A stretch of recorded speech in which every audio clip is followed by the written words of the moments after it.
ژیان هەڵەبجەیی سەرەتا و کۆتایی و تەواوی ناوەکەیەتی.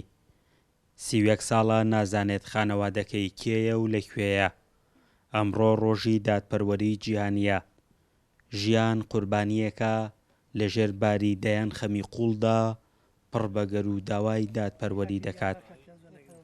من قوربانی نادادپەروەریم، قوربانیە ئەوام کە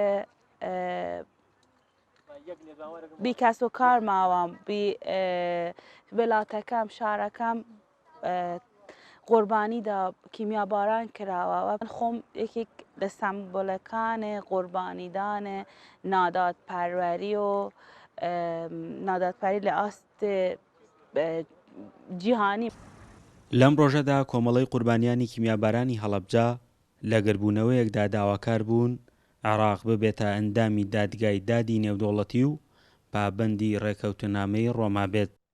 داواکەین هەرێمی کوردستان لە کاتی دانیشتنەکانیاندا لەگەڵ عێراقدا خاڵێ لەو خاڵانە ئەوە بێ کە عێراق پابند بێ بەم دادگایەوە بێ بە ئەندامی ئەم دادگای. کۆمەلگای نێودەوڵەتی ئەو کەسانی کە داعشن لە وڵاتانن کە ناسنامەی کە سەرکردەی داعشن بیان ناسێن بەم دادگایەوە و لەم دادگایە بیان ناسێن و بیانان دەست ئەنتەرپۆل و سزای خۆیان وەرگرن.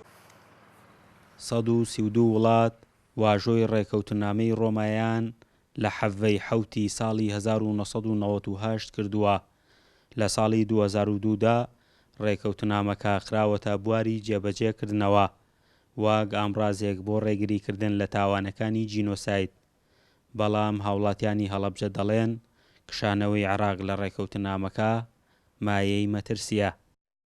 ترسمان هەیە لەو حکوومەتی عێراقی کە لە دوای ڕژێمی سەدام لە دوای ڕژێمی بەعس هەرچەند یاسای ڕشتکێشکردنی بەعسەیەک لە عێراقدا کە ئەم بەعس هەستاوە بەو تاوانانە، بەڵام نێتپاکی لەلایەن حکوومەتی ئێستاوە نییە بۆ ئەوەی کە ئەم کۆمەڵکژیانە دووبارە نەبێتەوە. بینیمان ئێمە لە ساڵی 2014 لەسەر دەستی داعش لە نێو حکوومەتی عێراقدا ئێزیدیەکان جینۆساید کران.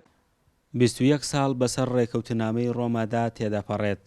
عێراق لە 15 دووی ساڵی 2005 پاش 2 هەفتە لە واژۆکردنی ڕێکەوتنامەکە بەبێ هۆکار کشاوەتەوە.